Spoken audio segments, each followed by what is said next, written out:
What was that? What was that? The Baltimore Orioles, the magic is gone. Yeah, that was a tough watch. Orioles lose 8-3 to the Cincinnati Reds to open up their series, fall to 8-11 on the season. You know, for a season that Zach and I had hoped would be consistent, this is about as inconsistent as it can get, and they're honestly leaning in the wrong direction. It's crazy how you can get so much magic back in 2 days, and then it all just kind of gets sucked out the window in a stretch of 3 hours. Even really before then, it was a rough outing from Cade Povich. This one was kind of over before it even started. It was a tough watch. Appreciate everybody for being here. We're Kevin and Zach Reacts. We're your post-game Orioles destination. After every win and every loss, so we react to the good and the bad of the Baltimore Orioles. This one obviously falling on the wrong side, unfortunately.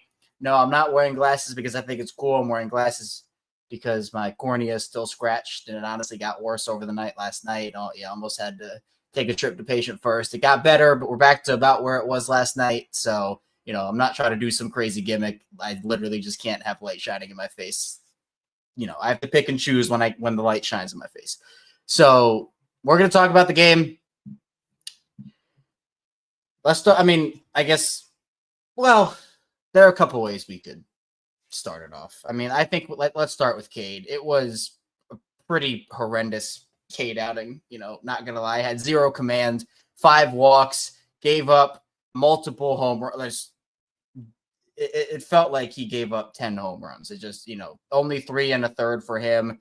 Scott Blewett, funny about the name, but actually didn't give up a run. I guess an earned run. There was also, you talk about the Orioles, an atrocity in the field tonight, which we seem to be saying that far too often about this team as well.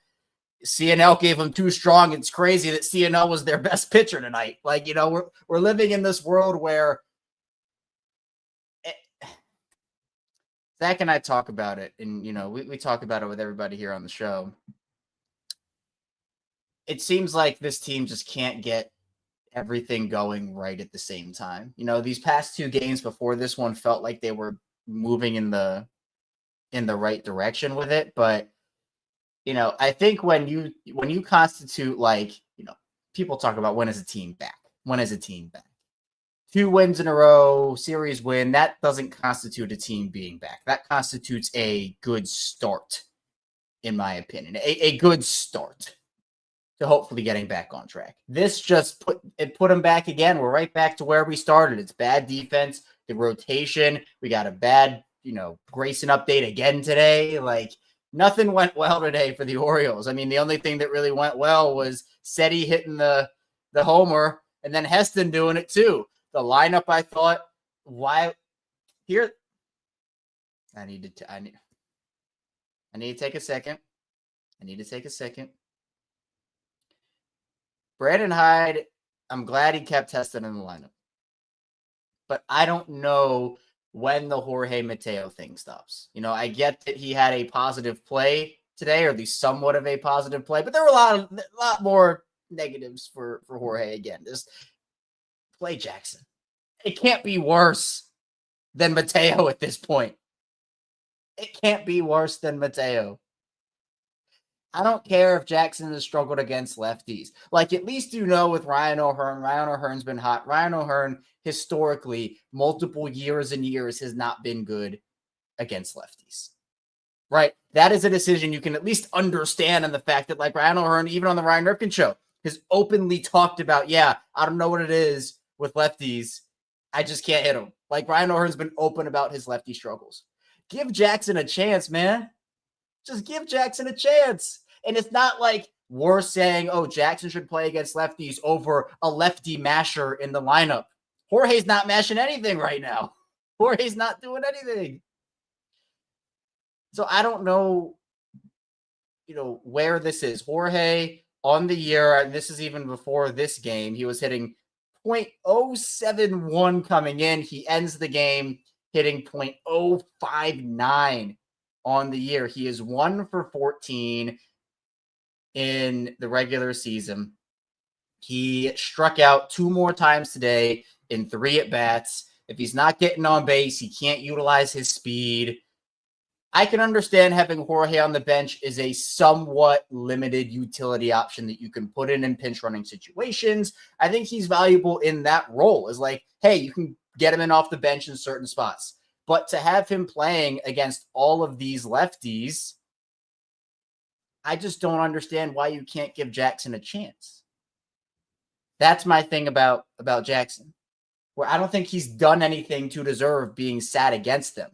I think the only way he's going to learn is if he plays against them. Because again, I mean, I'm tired already of telling everybody this scenario. Let's say it's the playoffs and you face a lefty heavy rotation, whatever that team is. You know, you're not going to play Jorge every day. You're not going to play Jorge every day. You're going to play Jackson. But if Jackson's not getting the at-bats to go up against lefties and get that experience, it's not going to mean anything. He's not going to mean anything. So, I mean, I guess it's a step in the right direction for playing Heston. But, you know, the way Heston's been playing, you can't bench him. I thought we could say the same somewhat about Jackson. I know he hasn't been as hot as Heston, but he had the grand slam a couple nights ago, and I think he just deserves a shot because the Orioles, again, Brandon Hyde talks about tinkering and learning and figuring out who goes where and figuring out early season stuff. This is when you do it. You don't want to do it in September when you're fighting for a playoff spot, right? You don't want to do it when you're fighting for a playoff spot. You want to do it now, get Jackson the at-bats, and then if he continues to prove that he can't do it, then later in the season, those decisions make more sense, whether it's Jorge, which, again, I would hope they would put someone else in the lineup there, or someone else. But to do it now and not giving him a shot, I don't think that's fair. I don't think that's fair personally. Let's also, and well, actually, I don't know if he, this is Kevin and Zach React. We got, Zach Ballinger's phone turned back on. I'm going to bring him on. I'm going to grill him about his phone being dead because it definitely was dead. And then we're going to talk about the Orioles. No, Kevin.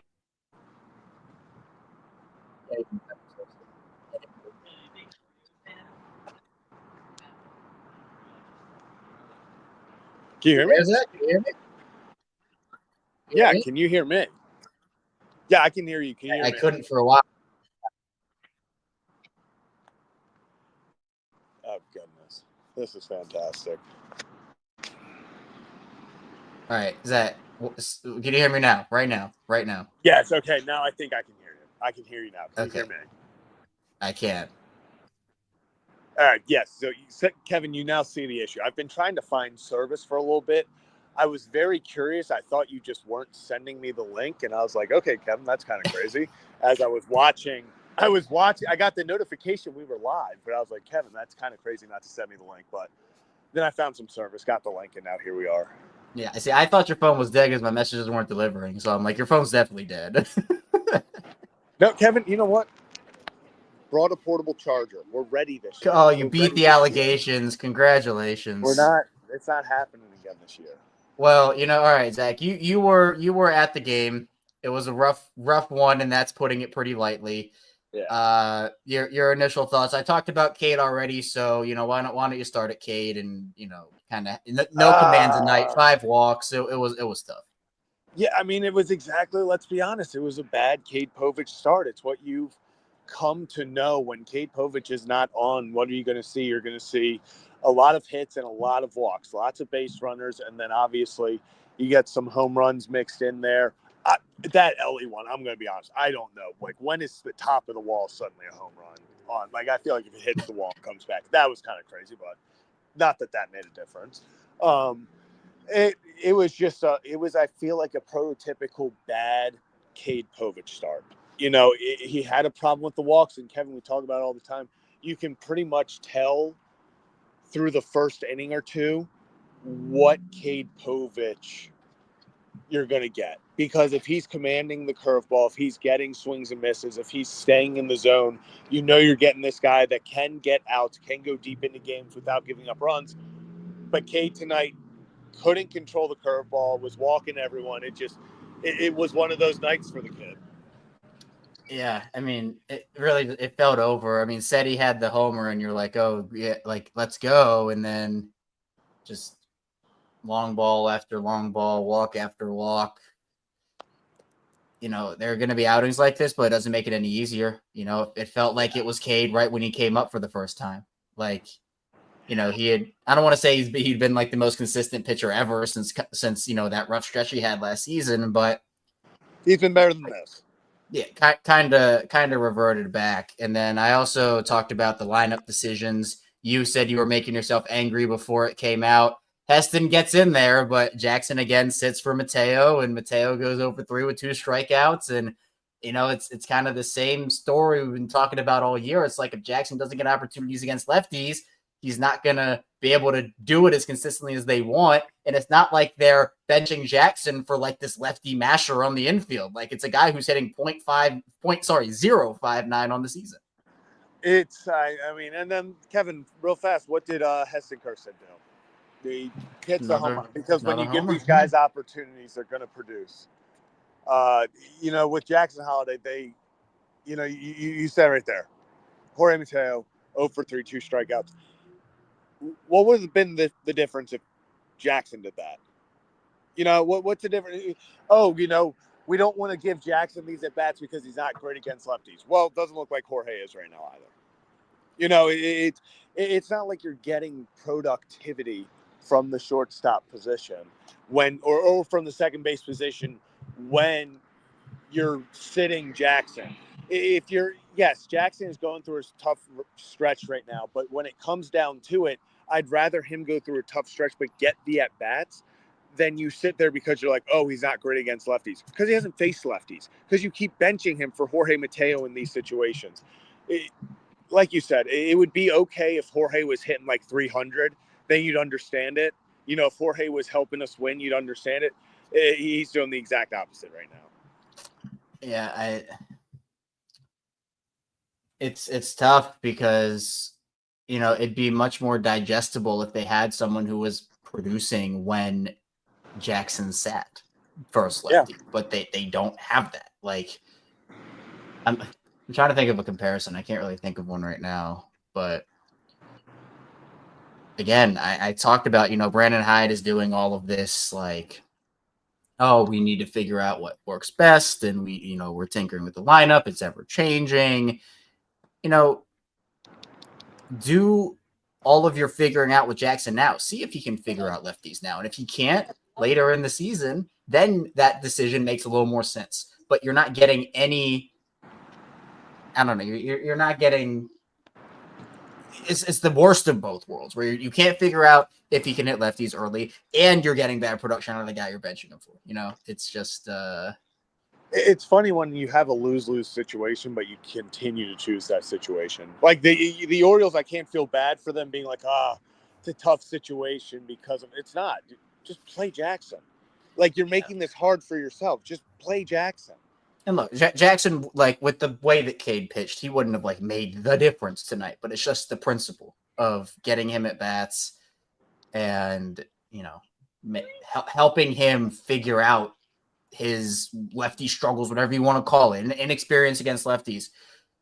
That's what it is. How'd you like the Adley leading off decision? Were you with that or not? I mean, he had some hard hit balls. I mean, to mix it up. I'm gonna be honest, Kevin. Just once again, it feels like this constant rotation of even. Like, I get it that not everyone's playing well right now. I get it that nothing's really. I can't say anything's quote unquote working. But why do they continue? We had a nice thing going. You had 2 very similar lineups the day before. Then you come out there and you completely change it up. So, like, do I mind Adley batting in the leadoff slot? No, I think he is a perfectly serviceable leadoff hitter. We've seen him have success in the leadoff hole before. Do I agree with right now being the time to try it out when you've just been jerking everyone around the different spots and you've been, moving the lineup up and down? I don't think this was the time to go with that experiment again, Yeah. if they started losing again, then sure. But I just think, you had two of your best games of the year, and all of a sudden you're tinkering with it, and the excuses, oh, well, it's ever changing. Like, sure, you can move a guy or two, maybe in the middle or the bottom of the order or whatever, but it just feels like they do everything to such an extreme level. Like there's no middle ground for it, or No. there's usually not a middle ground for it, which is tough. So also, speaking of Adley, we got a donation from Tommy, $2. Appreciate you, Tommy. Talking about Cade and Jackson in the lineup, he says, I have a bigger issue with Adley since last June. Another hitless day for Adley. He goes 0 for 3. Whoops, with a walk. I almost said 3 for 0. 0 for 3 with a walk. Look, he was start of the year, like, okay, Adley's back. And now you look at Adley's numbers and, did he drop below 200 tonight? Because was he hitting 203 by the time the game started? So let me check. I think he was 203 tonight. So the 0 for 3 put him at what, like 196, maybe? No. I'm wrong. It is 203 right now. He started at 212. Okay, so he's hitting 203 on the year right now. Learn ball, Kevin. I know. Over the course of his last, 10 games? 1, 2, 3, 4, 5, 6, 7, 8, 9, 10. Over the course of his last 10 games, he had a nice little 6-game hit streak going, but 0 for 5. Well, he was hitless in the Guardian series and then was hitless tonight. I mean, he was getting on base. I know as a number 1 overall pick, there are higher expectations, especially with him only hitting 203. I don't want to lay too hard into Adley right now, but I know that with his struggles since last year, like Tommy, I understand what you're saying with this because, he's supposed to be one of their franchise cornerstones. And I don't think, look, he hasn't had the worst start to the season, in my opinion. He was awesome at the start. He's been getting on base a little bit. Last week has been rough for Adley. I get that, but I'm not going to let these last 4 games, totally overshadow what he's done this season. Yeah, he started off hot. Obviously, a great opening day like he has historically in his career. Am I worried about him? I wouldn't say worried. It's more just I'm a couple steps below worried. Yeah, I would just say it's more. Let that car pass. It's more just I'm like impatient with Adley right now. Like we got to figure something out. He should be better than this, is what it is. He should be better than this. So, it's difficult because you have such high expectations. Even after the end of the year they had last season, like, okay, he's had a couple months off. He can go back to it. Yeah. I mean, if this continues, like, again, if this is the Adley we are seeing into the All-Star break, that's essentially a full year of it. And then you can say, okay, wow, this is like, what do you do? Like, what do you do?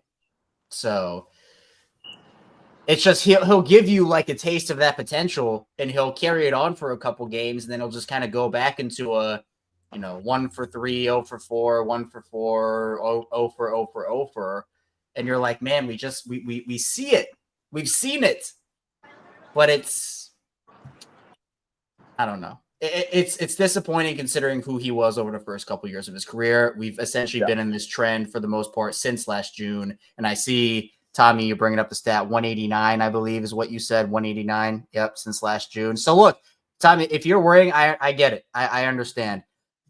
I want to see where he is by the time, first of all, April is over. And then May is probably my hard cutoff of like, okay, if he's continuing to play like this and he's hovering around like 200, 210, 220, instead of hovering back up around like 250, 260, 270 and getting that back up, then you have a little bit more of a problem. Yeah. He's got to think, we talk about the glue to the lineup being Adley and Westberg. Both are struggling majorly right now. And you can tell it's impacting the lineup. The inconsistency is through the roof. It feels like the guys that you rely on the most and that you kind of feel like should be the major consistencies in the lineup with Adley, with Westberg, with them just kind of really not having a great past week, it has hurt the team. Yeah, again, he was so good to start the year, and so I don't want to completely overshadow that. So, hopefully Adley can turn it around, but you know, I get that we're in a rough stretch right now, and it's a what have you done for me lately sport. Like, you know, Adley hasn't been producing these past couple weeks, which, you know, people will take. But I also want to bring in the start of the season and be fair to that as well. So I also see Be More Sentinel saying we're like the Sacramento Kings, had a bright future. We can't get a. Did the Kings ever have a bright future? Yeah, I don't know if we ever could say the Kings had a bright future. Yeah, I don't know. This Guy's probably like a Knicks or Nets fan or something. You could say the Nets had a bright future with all they traded everything and then traded all those picks away. By the way, how are your Grizzlies doing right now? They're kicking ass. At least I was gonna say, at least when I just checked, we're. Oh wow! Yeah, man, we're 22. Jeez. Yeah, we're playing. Yeah. We came to play. Yeah. Oh, sorry. So this is Kevin and Zach When Orioles. you don't have the Warriors, you don't have the Warriors pulling a Zaza Pachulia on Ja. You know. Wow! You really went there. This is your post-game destination here. Well, you know what? You get the honor of playing the Thunder if you win this game. So that's what you get. But yeah, we react to every Orioles game, win or lose. For those that also don't know, I started a TikTok to do a challenge to win $5.6 million. Zach is getting 56 cents of that $5.6 million. Yes, I am. I took a double Met play tonight. Juan Soto and Francisco Lindor. Lindor was 0 for 4. Hit the walk-off homer in the bottom of the night. Dude, I was sweating because the Mets took a 4-3 lead in the 8th. The Cardinals tied it up in the top of the 9th. And then Lindor came up 0 for 4 and just blasted. I was going crazy. I was like, after what I just watched with the Orioles, thank you. I needed something like that. There we go. I'm at 8. I'm 4 for 4. 8 out of 56 down.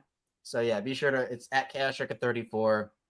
Go follow my TikTok. So hopefully that provides a bit of levity in a very brutal situation. So Zach, we are 19 games in to the Orioles season. Almost 20 games. We're just over a tenth of the way done. What would you grade the Orioles so far through 19 games? Almost 20 games. C-. We've seen good games and we've seen majority just inconsistency. Yeah. I mean, I know that there's probably an injury buffer in there too, but you can honestly. No, there's no injury. That's part of the I was gonna finish my sentence. But that's part of the disappointment. Well, no, but I'm gonna say there might be an injury buffer, but also it is on how the roster was constructed that they don't have more options to help offset those injuries. And again, I'll bring up the Corbin thing last year of like, you know, you had the buffer of Corbin being there. And like, so if Grayson or Bradish, and we know that, you know, both of them did go down, you still had your ace in Corbin. You lose Corbin. You lose Tony. And the Tony thing, obviously, like Corbin's the more relevant piece right now. But is Grayson even going to come back? I don't even know. We don't know. We're getting a second opinion, and I've never seen something good come out of a second opinion. I'll tell you that. So you're hoping Eflin comes back in a couple of weeks. He'll have to hold it down. Fomo is your number 2. Charlie Morton's been a disaster. Cade Povich has been up and down. Dean Kramer had a great start last time, but he's had his struggles as well. I don't know. You know, you feel like the vibes are back and everything's going, and then the next game, it all crumbles. Season's over, Kevin. Huh? Season's over? All right. Season's over. Well, we were back season's back over. Let's get the call-in link going. Yeah, I was going to say, it's time for call-ins. We got to... We're back on the streets. You know, we're having fun. Can you do a cartwheel again or whatever you did? We're not doing that. That's only win vibes, Kevin. That is so maybe it's your fault because you're not doing cartwheels. Kevin, do you need to eat the more ramen? No, I'm not gonna eat ramen after every loss. I'm gonna go through like. Oh, I don't know. You're over. At this rate, we're gonna go through 90 packs of ramen. They keep playing like this. Okay, and you better hope they're 90 levels. you imagine, dude? I'd die on the spot. All right. You would be fine. Nah, I don't know about that. All right. Link is in the chat for members. You want to pop in, talk for a few minutes with us about baseball. I was devastated because I for my beat the streak, I was gonna take Seti yesterday. I didn't. I considered taking him again today, but I took Lindor instead. And I was like, of course, dude, of course. And then the Mets took the lead. The Mets took the lead in the 8th, and I'm like, dude, no, there's gonna be no bottom of the 9th. But they came through. Kevin, it's destiny. Kevin, if you go just one singular run and do it, that would be. Could you imagine?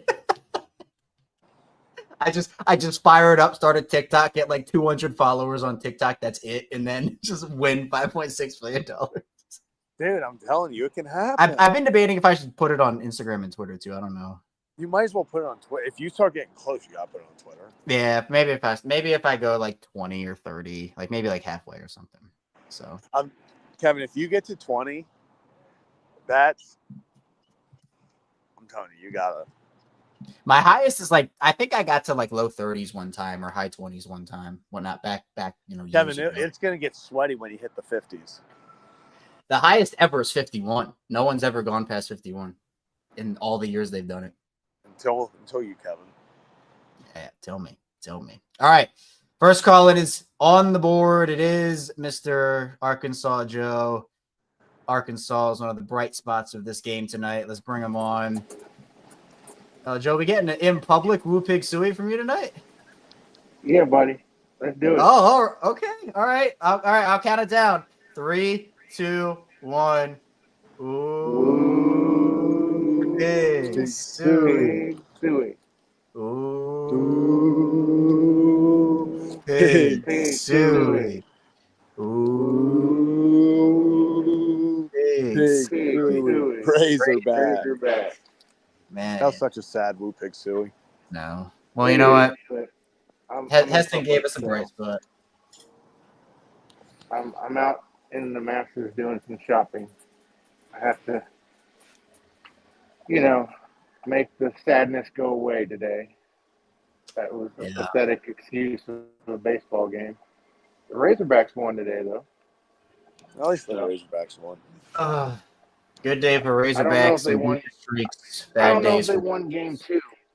They played 2 games today. I don't know if they won both of them or not, but they were playing A&M, so they lost yesterday. But they played well the first game today. So let's see what the we got. Oh, you're breaking up a little, Joe. You're doing a car up. He might be gone. We're about to get a cart tour. It's tragic. I wanted to see what was in the cart. All right. Well, if Joe comes back, we'll put him back on. So Joe, if you can still hear me, stay behind the stage. We're gonna get to our next call and just to move things along. We're gonna bring Laura on. I'm laughing because you were so invested in that cart, Kevin. I know. I was. He pointed the camera down. I said, "All right, hey, let's do a tour." I was ready. So hopefully Joe will come back. We can do the tour.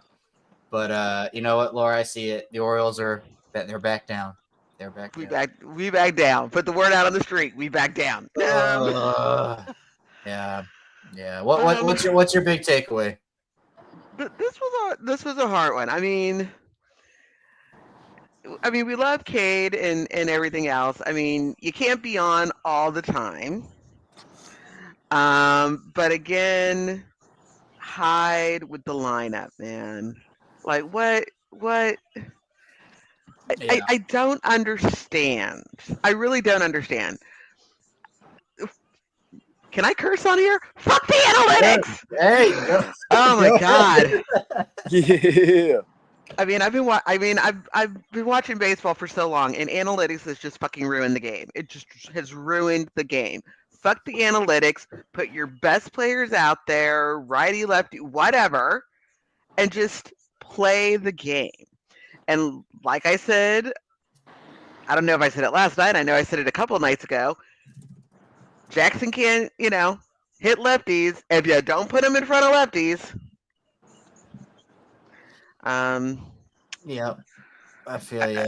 I mean, it's just it's same old, same old, same old, same old. And I know you guys are getting tired of me saying the same old shit. So No, I mean, look, last year Tired of watching the same old shit. we spent 4 months saying the same thing every single episode Yep, for 4 every months, single and time. we're still saying it today. Like it hasn't even changed that much. So correct. It has not even changed since the end of last season to this season. yeah, and So I get that. Look, analytics can be helpful and can help you. But I just think that the Orioles do it to such an extreme level. Like they literally live and die by it. They either go all in or all out. And when they go all in, it doesn't help anybody. There has to be a balance with it. Like, I don't know when they're just going to have realized that, hey, maybe use it in moderation and not go and go the full. and I don't know if that's a high thing, an organizational thing. I mean, what happened to old school managers that, you just went by your gut? What happened to the gut? The guy's hot, you play him. That's how it goes. All right. I have 2 1-ups. Okay. First one up, seeing Ryan sit next to some old dude at the game. Yeah, he got a lot of attention there. He got on the Jumbotron. He was. I said, he was doing some show branding as well. He had the shirt on. Yeah, I saw that. He had the little Ryan Rifkin shirt on and everything. You see, I'm not even wearing the shirt today. I'm wearing my Florida shirt today. Yeah, I don't blame you. My other one up is, of course, this bitch passed her test. Oh, congratulations. Let's go. See, I told you we believed in you. I knew never a doubt. Never a doubt. You know what? Laura is fine. How about that? That's right. I'm fine. The Orioles not so fine, but I'm fine. Yeah, because that pulled my grade up. So thank you. Straight A's again. Thank you. Thank you. Thank you. One down is obviously just this team. Yeah. I mean, what's his name? Perez had a decent inning for a change. Maybe that's a 1-up. Other than that, we'll try again tomorrow, guys. We'll Try again tomorrow. You know what? You had a couple good games. Oh, couple wait. good games until tonight. But you know what? That's the nature of the beast. The nature of the beast. Zach, put Molly on. She's not. She is inside right now. She's not with me. She is inside the bar at the moment. Okay. All right. Go tell her I said hello. I will. I will. She was going to come on the float, but other than that, we got Ray Charles Ostriker over here. I know. I need my eye to get better. So you need to go to the urgent care is what you need to do. I was going to this morning until I slept and I was going to wake up and go, and then it felt like almost all the way healed. So we're back to like where it was last night. So Okay. I'm hoping the sleep will completely fix it tonight, because I even took a nap and I woke up and it was even better. So okay. All right. Usually how it goes. We'll see if you're wearing the glasses tomorrow. Yeah, I hope not. All right. Awesome. All right, Laura, appreciate it as always. Always a pleasure. Talk to you tomorrow. Talk to you tomorrow, Laura. All right. Oh, man, the vibes were so fun the past 2 days. We need them back. We need them back. We do. All right. Next call in, we got Ray behind the scenes. We're going to bring him on. Ray, I'm sorry you had to witness that in person. All things considered, tonight's loss, I'm going to give Hyde a little bit of credit tonight, because Heston was still in the lineup when we did, to at least play somebody who, a left-handed hitter like Heston or Holiday. And even though it killed me, I was in pickles. I just got the pickles. Mateo was in the lineup. I almost threw up on the spot. It's whatever. Mateo did make a nice play throwing out the guy at second base. All things considered, I thought Hyde did a good job with the bullpen. I thought he pulled Cade at the right time. Cade just gave up 2 3-run homers at the end of the day. It's so funny because I don't want to kill Cade, but I also have to put myself in the mindset if Charlie Morton had the same performance, people would be lining up with pitchforks. Yes. Very true. The pitch to Ellie De La Cruz was right down the middle. And where I was, so I was in left field today. I was behind home plate yesterday. I was in left field in section 87, and I knew it was gone before they reviewed it because, it went straight up. It hit the pole behind the padding, so I knew it was gone. And then at 3-1, you could at least say, okay, the offense has showed life. We can blame the pitching staff, but when you have 2 hits until Gary Sanchez picks up your third in the 7th inning before Kerstad's home run, you're not going to beat a lot of teams. And I know the Orioles have done this the last couple losses. They dress it up at the end and make it seem like their offense has a bigger pulse than it does. I've seen this game before. Right. That's the biggest issue is like, this has been the script we've watched for the past handful of months of Orioles baseball. I'm like, yeah, the past 2 games were awesome. And like, we saw life from the offense and like Dean was great and Tomo went 7. And then tonight it's like, okay, goes 3 1/3. And you're like, oh, yeah. Right. And look, Richard Blewett didn't give up any earned runs. I mean, you have the atrocity in the field that happened, which again is something we say way too often with this team. What happened? I didn't exactly see it. Like, I saw it happen. This team needs to learn to catch routine balls. I didn't even see it either. I literally looked away because I thought they were going to catch it, like assumed. And well, that's a routine play. Like, you should. Who dropped it? O'Neal can't figure out how to. At this point, they need to just get 3 Gold Glovers out there and. Well, because I couldn't tell because of the angle, but the one thing I said to my buddy who I went with, I was like, O'Neal, that's your call off. O'Neal needs to call him off because as much as I hate on Mateo and Mountcastle can't call you off. Yeah. Man, it landed right between them. You're like, the call off chain of command has just been off all season. Even when you talk about like Mullins and Kerstad earlier in the season, it just feels like they need to. They need to practice the. They need to practice the basics. Like, again, I feel like if this Orioles team is executed, and no team does it 100%, there are always going to be plays like that for every team. But it just feels like it happens way too often for a professional ball club where, like, O'Neal,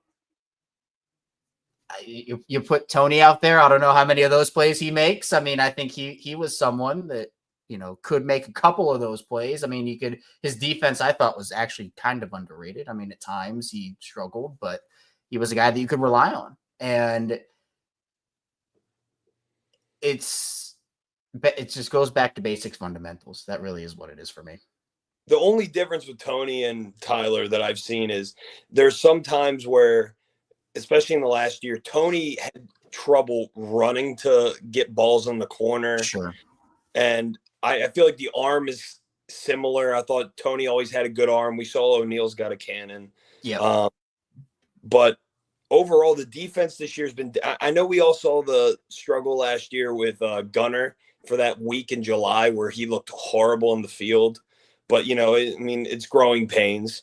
I mean, overall tonight, it's one of those – I know everyone wants to, fire somebody after a loss like this. I thought Hyde did a good job managing the bullpen, knowing Brandon Young starting tomorrow. He didn't want to throw Baker. He didn't want to throw Soto. He didn't want to throw Cano. Look, like I said, if we end up going 4-1 in our next 5 games, we're not going to remember this. But It's disappointing after seeing Kramer step up. Sagano pitched the best game in Orioles players pitched, not named Zach Eflin all year. And it's so funny because the first 2 innings, Povich was really good. And then all of a sudden, he gives up 7 runs within a 10-batter span. Yeah, and it really seems like sometimes they win and lose in so many ways, and the losses either come with, for example, like Charlie Morton a couple of starts ago, gave up the early lead, and then the Orioles would like tack on a run. Then Morton would give up 2 more, and the Orioles would come back with 2, and then I forget who it was, they would tack on 2 more. Or it's just games like this where everything just implodes on you in 1 inning, And Cincy in 2 innings puts up 7 runs on Cade, and you're like, well, that's the game. And everyone knew it. So that's the one thing that drives me crazy a little bit sometimes with our fan base is when we lose in a game like this, everyone just runs to jump on the pitching staff. And tonight's a game where the starting pitching, it's deserved. But when you flip it and when our offense gets a lead early and then we don't score and then we lose like 4-3, everyone still blames the pitching. We never blame the timely hitting. I mean, first inning, we had a runner on third base after a couple wild pitches. All Mountcastle's got to do is put a ball over the second baseman's head, and it's 1-0. We're the worst team I've ever seen with regards to scoring position. Yeah, another thing we've been talking about for months and months with this Orioles team, just sadly can't get it together there, and in a lot of other areas. But I will say that, luckily we're still early enough. Season feels like it's, look, it's been a disappointment considering everything, but I hope they can turn it around. I know there's not a lot of hope right now, but I hope we see more of the team we saw the past 2 games and not tonight. So that's what I got for you there. Ray, anything else before we get you out of here? Nothing. I hope to see you all tomorrow. I'm going to get the bobblehead. I'm going out the Fed Hill. I'm going to get this displeasing loss out of my system. You know what? Zach's proud of you. I am. Is Zach down there? Yeah, I'm down here. Oh, let's go. Where are you going? I'm going to – where am I going? What did they text me? Something about a horse on a hill. I'm going down that way. Oh, you're heading down to Chelsea? Dude, I may be making my way down. So. No, Zach, now you have to make your way down. I got you. I see you. I'm Ubering down there in like 10 minutes, so maybe I'll see you down there, Zach. Might see you down there, right? Let's go. Come up for sure. Yeah. And if it does happen, we need a picture to pull up on the stream tomorrow. So we will. For sure. Boom. All right, Ray. Well, appreciate you as always. Thanks for calling in, and we'll talk soon. All right. Yep. Cool. All right. Peace out, Ray. All right. Well, that'd be sick if you two can get a meetup going. I've run into a lot of people actually just standing in this alley over the year. Is that the famous alley? The alley? Yeah. Oh, there it is. We're back. We're back. Volley on the streets. Volley on the streets. We're back. Well, the Orioles are not back. I think that'll probably do it for us tonight, Zach. Anything else you got? No, I don't. Just flush it. You know what, Kevin? Brendan Young shoves tomorrow. He outduels the quote-unquote best pitcher in baseball, Hunter Green. You heard it first. We would be celebrating hard if that happened. Okay, actually, like realistically though, let's go 5 innings. 5-6 innings, 2 runs. I'll take it. Just win. That's all you need. Just win. Just timely offense, timely hitting like Ray talked about. No errors in the field, no dumb plays. Perez hopefully can take this and run with it. And hopefully they get a win tomorrow. So that's all we got for you today on Kevin and Zach Reacts. Be sure, if you want your Orioles post-game destination, we're that for you. So hit the like and subscribe button. And again, if you want to follow along on my TikTok journey where Zach's going to get rich with 56 cents, I'm going to get rich with $5.6 million. You follow me over on TikTok, ChaosStricken34, also on Twitter and Instagram. Zach is at Zach Ballinger 18 on Twitter. Are you same thing on Instagram? I'm just at Zach Ballinger on Instagram. Okay, at Zach Ballinger. You don't have a TikTok, do you? No. Okay, you're fake for that. But okay, we'll get back at it tomorrow. Hopefully, as Zach said, Brandon Young, complete game shutout. And hopefully the vibes will be back after that. So appreciate everybody for tuning in. Enjoy the rest of your night. And we will see you tomorrow. Colton Kelsey. Taylor Teagarden. Well, that's a good one.